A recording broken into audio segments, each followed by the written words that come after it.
আশায় বাঁচে চাষা। চাষ করে সকলে, ধান ফলে কপালে। চাষ করলেই যে ধান ফলবে, হ্যাঁ। জগতে যেসব ছেলেদের বিয়ে হয়নি সকলেই চাইছে আমার একটা লক্ষ্মীর মতো বউ চাই, সবাই চাই। কিন্তু লক্ষ্মীর মতো বউ নিতে গেলে আগে নারায়ণ হয়ে সাপের উপরে শুয়ে দেখাতে হবে, 5 মুখো সাপ, তবে তো লক্ষ্মীর মতো বউ পাওয়া যাবে। কি শিবের মতো বউ নিতে গেলে মাঘ মাসের ঠান্ডায় ছাই মেখে শ্মশানে 1 মাস থাকতে হবে, তবে তো শিব বুঝবে যে আমাকে ভালোবাসে। তুমি কাজ করবে সব গুন্ডা বদমাশের মতো, আর এদিকে জিনিস চাইবে সব ভালো ভালো, তা বললে তো হবে না।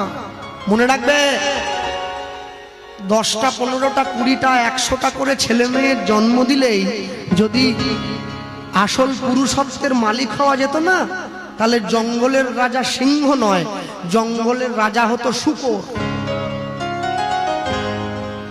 প্রতি 6 মাস ছাড়া শূকরের 10টা করে ছেলে হয়।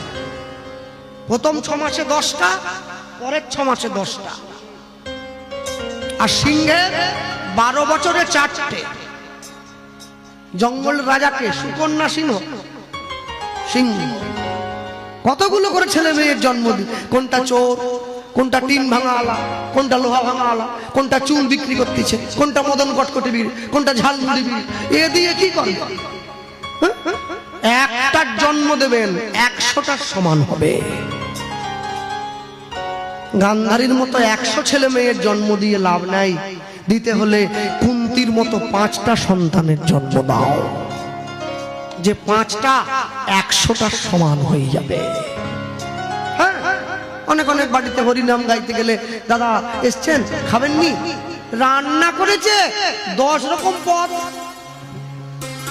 কোনোটাই মুখে দেওয়া যাচ্ছে না, সব একই রকম স্বাদ। শুক্তও যেরকম, বাঁধাকপিও সেরকম, হিঁচড়ে পর্যন্ত উচ্ছে দিয়ে দিয়েছে। এইরকম 10টা পদ করে লাভ নাই, একটা করবেন, একটা দিয়ে মানুষ তৃপ্তি করে খেয়ে উঠে চলে যাবে। হ্যাঁ, এই জন্যে সব সময়ের জন্য মনে রাখবেন, কর্ম যদি ভালো হয় ভাগ্য হবে দাসী, হৃদয় যদি ভালো হয় ঘরেই মথুরা কাশী।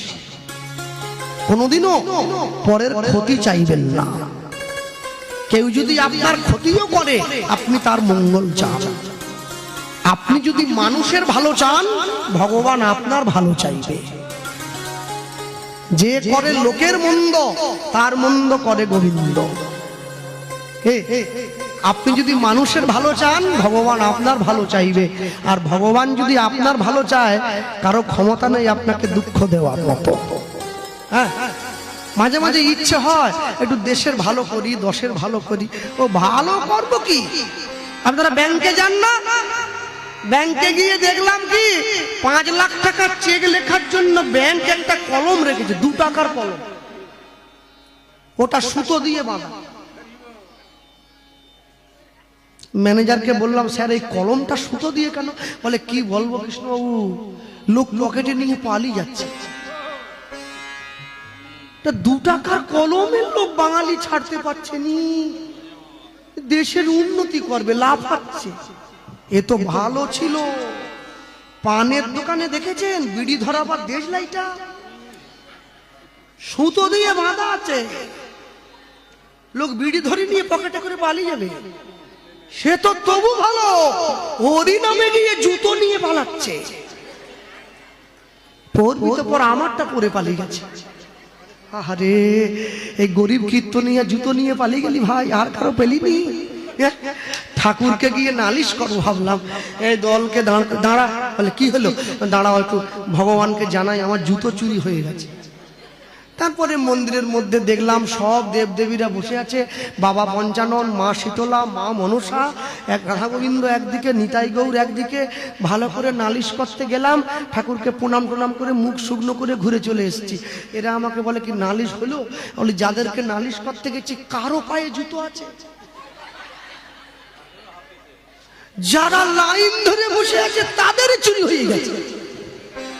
যে রাজ্যে ঠাকুরের জুতো চুরি হয়ে যায় সে রাজ্যে মানুষ বলে আমি ভালো থাকি। কদিন আগে আসামে গিয়েছিলাম হরিনাম গাওয়ার জন্য, জানো, আসাম উত্তরবঙ্গ।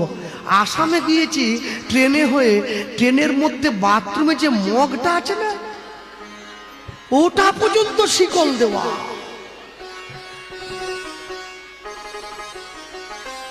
আমার মাকে বেরিয়ে এসে বলতেছি, মা বাথরুমের মগ শিকল দেওয়া আছে।